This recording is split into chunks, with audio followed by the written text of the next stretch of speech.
Hi Ria, what do you think about love marriage and arranged marriage? Brian, that's an interesting topic. I think both have their own positives and negatives. What do you think? I personally support love marriage because people choose their own life partner. They understand each other better. Yes, that is true. In love marriage, the couple already knows each other's likes, dislikes, habits, and nature. So adjustments become easier after marriage. Exactly. And love grows naturally when two people spend time together before marriage.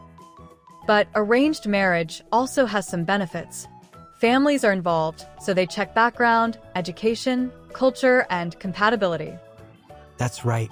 Parents want the best for their children. Their experience helps in choosing a good life partner.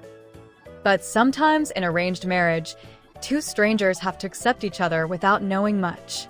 That can be difficult. Yes, it can take time to develop understanding and emotional bonding.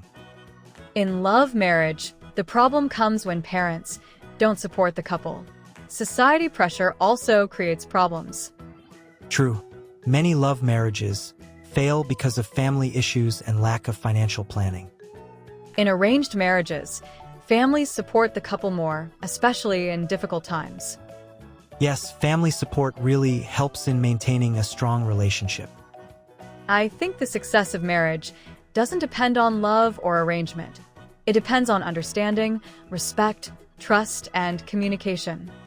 I agree with you. If two people respect each other and support each other, any marriage can be successful. So, the most important thing is correct mindset and efforts from both sides. Exactly. Marriage is not about how it starts, but how we continue it with love and care.